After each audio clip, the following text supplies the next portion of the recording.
السلام علیکم ورحمۃ اللہ وبرکاتہ۔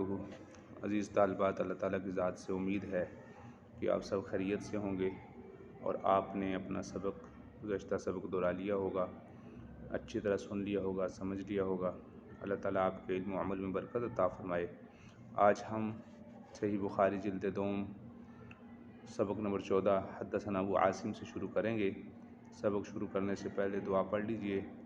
ربی یسر ولا تعسر وتمم بالخیر وبک نستعین یا فتاح یا فتاح یا فتاح۔ اللہم صلی علی محمد وعلی آل محمد وبارک وسلم۔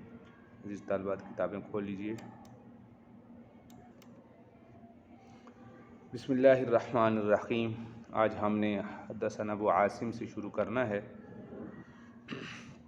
حدثنا ابو عاصم عن ابن جریج عن الزہری عن عطاء بن یزید عن عبید اللہ بن عدی عن مقداد بن الاسود تحویل۔ حدثني اسحاق حدثنا یعقوب بن ابراہیم بن سعد حدثنا ابن اخی بن شہاب عن عمه قال اخبرني عطاء بن یزید اللیثی قال اخبرني عطاء بن یزید اللیثی قال ثم الجندعی ان عبید اللہ بن عدی بن الخیار اخبرہ ان المقداد بن عمرو الکندی، یہ حضرت مقداد بن عمرو الکندی رضی اللہ عنہ سے روایت ہے، وَكَانَ حَلِيفًا لِبَنِي زُهْرَةَ وَكَانَ مِمَّنْ شَهِدَ بَدْرًا مَعَ رسول اللہ صلی اللہ علیہ وسلم۔ اب اس جملے میں دو باتیں ذکر کی ہیں۔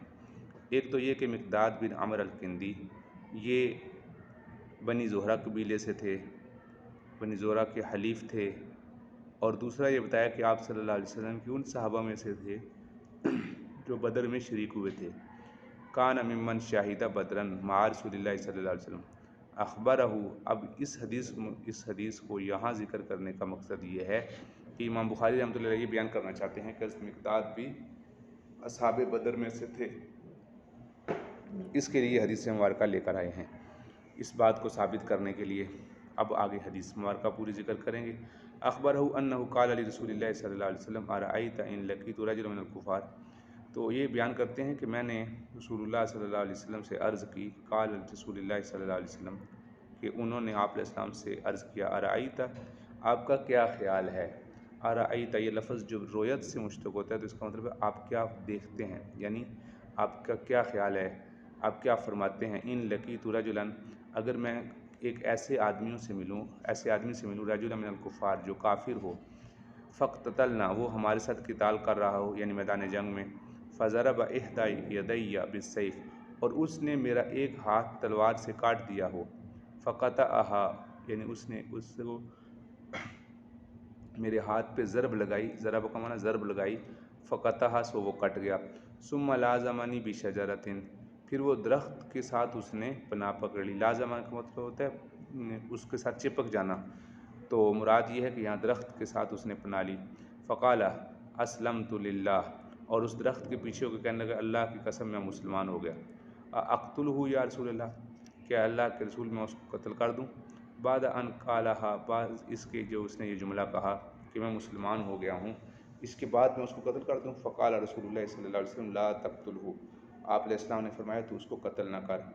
فقال یا رسول اللہ، تو انہوں نے آپ علیہ السلام سے عرض کیا، اللہ کے رسول، انہ قطع احدی یدی، اس نے میرا ایک ہاتھ کاٹا ہوا ہے۔ ثم قال ذالک، اس کاٹنے کے بعد کہا، ذالک کا مشار الیہ، وہ ہاتھ کاٹ رہے ہیں، اس کاٹنے کے بعد کیا کہا، بعد ما قطعها، اس کاٹنے کے بعد اس نے یہ جملہ کہا ہے، ذالک کا مشار الیہ وہ جملہ ہے۔ ثم قال ذالک بعد ما قطعها، یہ ہاتھ کاٹنے کے بعد اس نے یہ جملہ کہا ہے۔ فقال رسول اللہ صلی اللہ علیہ وسلم لا تقتلہ، تو اس کو پھر بھی قتل نہ کر۔ فإن قتلتہ، اگر تو نے اس کو قتل کر دیا، فإنہ بمنزلتک، بس وہ تیرے مرتبے میں ہو جائے گا، قبل ان تقتلہ، تیرا اس کو قتل کرنے سے پہلے جو مرتبہ تھا، وإنک، اور تو بمنزلتہ، اس کے مرتبے میں ہو جائے گا، قبل ان یقول کلمتہ، اور اس جملہ کہنے سے پہلے التی قال، جو اس نے کہا ہے۔ اس حدیث مبارکہ سے معلوم ہوا کہ کافر اگر حالت کفر میں کوئی بڑی سے بڑی جنایت کر کے ہی مسلمان کیوں نہ ہو جائے تو اس کی اسلام کفر کی حالت کی ہوئی جنایت کا بدلہ اسلام میں نہیں لیا جائے گا۔ اب اس حدیث مبارکہ کے اس جملے کا کیا مطلب ہے؟ لا تقتلہ فإن قتلتہ فإنہ بمنزلتہ، اس لیے کہ دونوں کا ایک ایک مرتبہ ہے۔ ایک مرتبہ اس کا کلمہ لا الہ الا اللہ پڑھنے سے پہلے کا ہے کافر کا، اور ایک بعد کا ہے۔ اس کا پہلے کا مرتبہ کیا ہے؟ اس نے کلمہ لا الہ الا اللہ نہیں پڑھا تو وہ کافر ہے، تو اس کا مرتبہ کیا ہے؟ وہ مباح الدم ہے، اس کو قتل کر دینا چاہیے۔ اب جب اس نے کلمہ پڑھ لیا تو اب اس کا مرتبہ کیا ہے کہ اب مسلمان ہے اور اس کو مسلمان کو قتل نہیں کیا جانا چاہیے۔ یہ دو مرتبے اس کے ہو گئے، اور اسی طرح مسلمان کے بھی دو مرتبے ہو گئے۔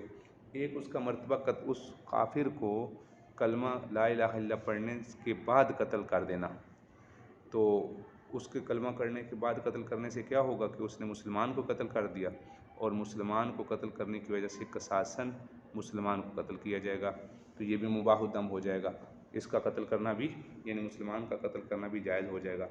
جیسا اس کافر کو کفر کی حالت میں قتل کرنا جائز تھا، اسی طرح اس مسلمان کا اب قصاصاً قتل کرنا جائز ہو جائے گا۔ اور دوسری حالت کیا ہے کہ یہ قتل نہ کرے، تو مسلمان ہے، قتل نہ کرنے کی وجہ سے اس کا خون مباح نہیں ہے، اس کو قتل کرنا جائز نہیں۔ تو اب اس جملے کا مطلب سمجھیے۔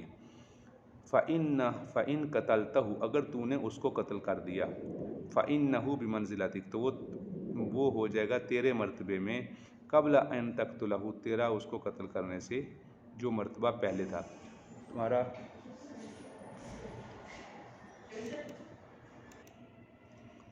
تو فَإِن قتل، اگر تو نے قتل کر دیا تو اس کے مرتبے میں ہو جائے گا بمنزلت قبل ان تقتلہ، جو کہ مرتبہ تھا تیرا اس کو قتل سے کرنے سے پہلے۔ تو اگر اس کو قتل کر دیا، اب تیرا اس کو قتل کرنے سے پہلے تم نے یعنی اس کو قتل نہیں کیا تھا، تو اس کا مرتبہ تھا اس مرتبے میں اب تم چلے جاؤ گے۔ فَإِنَّكَ، اور تو وہ ان قتل، تو اگر تو نے قتل کیا فَإِنَّهُ بِمَنزِلَتِكَ، تو وہ اس مرتبے میں ہو جائے گا جو تیرا اس کو قتل کرنے سے پہلے تھا۔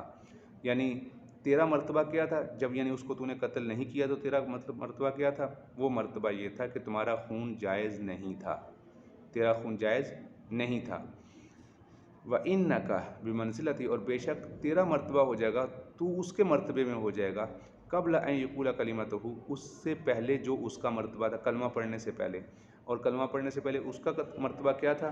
اس کا مرتبہ یہ تھا کہ وہ مباح الدم تھا، اس کا خون جائز تھا، تو تمہارا خون بھی جائز ہو جائے گا۔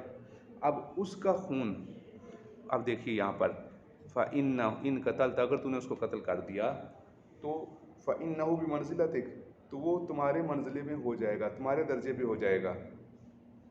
اِنَّهُ بِمَنزِلَتِكَ، تمہارے منزلے میں ہو جائے گا قبل ان تقتلہ، جو مرتبہ تمہارا اس کو قتل کرنے سے پہلے تھا۔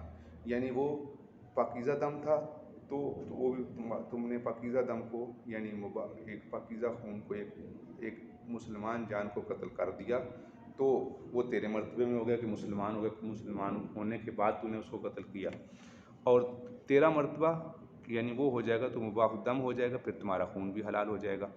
تو یہ مطلب ہے کہ اگر تم اس کو قتل کرو گے تو پھر یہ اس صورت میں، کسی بھی صورت میں تمہیں قتل کی اجازت نہیں ہے۔ اگر قتل کرو گے تو تم مباح الدم ہو جاؤ گے، اور پھر قصاصاً تمہیں بھی قتل کیا جائے گا۔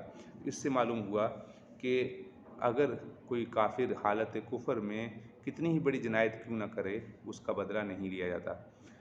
حدثني يعقوب بن ابراہیم حدثنا ابن علیہ حدثنا سلیمان بن تیمی حدثنا انس رضی اللہ عنہ قال قال رسول اللہ صلی اللہ علیہ وسلم یوم بدر، آپ صلی اللہ علیہ وسلم بدر کے دن فرمایا من ینظر ما صنع ابو جہل، یا یوم بدر سے ترجمۃ الباب سے مناسبت ہے۔ جی تو عزیز البات، یہ یہاں پر اس حدیث کی ترجمۃ الباب سے مناسبت یہ جیسے پہلے گزر چکا ہے، یوم بدر سے حدیث کی ترجمۃ الباب سے مناسبت ہے کہ آپ نے فرمایا کہ کفار سے کون قتل کرے گا، تو یہاں پر جو آپ نے فرمایا انہ شہید بدرن، کہ یہ بدر میں شریک ہوئے تھے، اس جملہ سے ترجمۃ الباب سے مناسبت ہے۔ اب یہاں پر یوم بدر سے اس جملہ کی ترجمۃ الباب سے مناسبت ہے۔ من ینظر ما صنع ابو جہل، کون دیکھ کر آئے گا کہ ابو جہل کے ساتھ کیا ہوا۔ فانطلق ابن مسعود فوجدہ قد ضربہ ابن افرا حتی بردا۔ حضرت ابن مسعود رضی اللہ تعالیٰ عنہ نے اس کو اس حال میں پایا کہ اس کو ابن افرا نے اس کو ٹھنڈا کر دیا تھا، یعنی اس کو اتنا مارا تھا کہ کاری ضربیں لگ چکی تھیں اور اب مرنے کے قریب ہو چکا تھا۔ فقال انت ابا جہل، تو حضرت ابن مسعود نے اس ابو جہل سے پوچھا، وہ مر رہا تھا، آخری کوئی سانس اس کے باقی تھے، اس نے پوچھا کہ کیا تم ابو جہل ہو؟ قال ابن علیہ جو اس حدیث کے راوی ہیں وہ کہتے ہیں قال سلمان حاکذا قال انس، وہ کہتے ہیں کہ سلمان نے کہا کہ یہ حدیث انس نے ایسے ہی روایت کی ہے۔ قال انت ابا جہل، انہوں نے پوچھا کہ کیا تو ابو جہل ہے؟ قال هل فوق رجل قتلتموہ، کیا کوئی اس سے بڑا آدمی تھا جو اس کو قتل کرتا، یعنی اپنے بارے میں کہتا کہ مجھے کوئی ایسا قتل کرتا جو مرتبے کے اعتبار سے بڑا ہوتا۔ قال سلمان او قال قتلہ قومہ، سلمان کی جو روایت میں آپ نے دیکھا ہوگا یہ حدیث دو روایتوں سے چل رہی ہے، تو حضرت سلمان کی جو روایت ہے اس میں الفاظ یہ ہیں قتلہ قومہ، اس کی قوم نے اس کو قتل کر دیا۔ قال ابو مجلس کہتے ہیں کہ ابو جہل نے یہ جملہ کہا تھا فلو غیر حکار قتلنی، کاش مجھے کاشتکاروں کے علاوہ کوئی اور قتل کرتا۔ اس جملے کا مطلب یہ حدیث مبارکہ پیچھے بھی گزر چکا ہے کہ مطلب یہ تھا کہ اس کے نزدیک یہ تھا کہ اس میں قتل جو کرنے والے لوگ تھے وہ یعنی کم درجہ کے لوگ تھے۔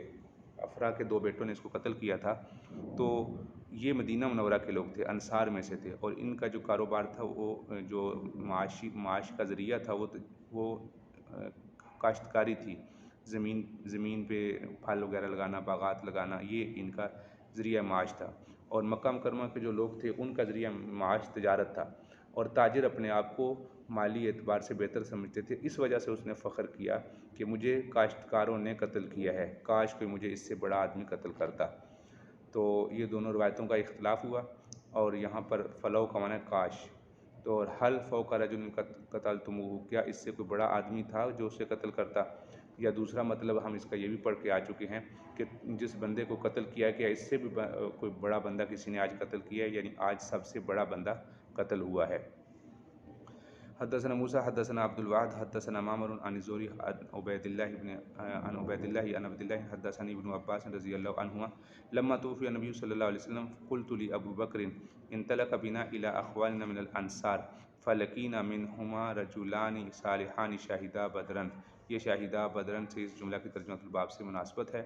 فحدثت عروة بن زبیر فقال ہما اویم بن سعدۃ و معن بن عدی، تو وہ یہ دونوں حدیث بیان فرماتے ہیں، اویم بن سعیدہ اور معن بن عدی، یہ دونوں حضرات سے حدیث بیان فرمائی، اور اس حدیث کی ترجمہ الباب سے مناسبت یہی ہے کہ یہ دونوں حضرات بدر میں شریک ہوئے تھے۔ اور اویم بن سعیدہ اور معن بن عدی۔ حدثنا اسحاق بن ابراہیم سمع محمد بن فضیل عن اسماعیل عن قیس کان عطاء البدریین 5000 وقال عمر لأفضلنهم على من بعدهم، کہ راوی فرماتے ہیں کہ 5,000 دیے، یعنی جو حضرت قیس رضی اللہ تعالیٰ عنہ نے جب سے روایت ہے کہ جو بدری صحابہ تھے ان کا جب بیت المال میں سے عطیہ مقرر کیا تو 5,000 مقرر کیا۔ حضرت عمر رضی اللہ تعالیٰ نے فرمایا کہ میں ان بدری صحابہ کو ترجیح دوں گا ان لوگوں پر جو بعد میں ایمان لائے۔ لأفضلنهم، یہ حضرت عمر رضی اللہ تعالیٰ عنہ نے ان کے بارے میں فرمایا کہ میں ان لوگوں کو فضیلت دوں گا جو بعد میں ایمان لائے، پہلے لوگوں پر جو اس سے پہلے بدر میں شریک ہو چکے تھے۔ اس طالبہ ان حدیث مبارکہ کو آپ توجہ سے سن لیجئے، انشاءاللہ ہم آگے اگلی حدیث اگلے سبق پڑھیں گے۔ السلام علیکم ورحمۃ اللہ وبرکاتہ۔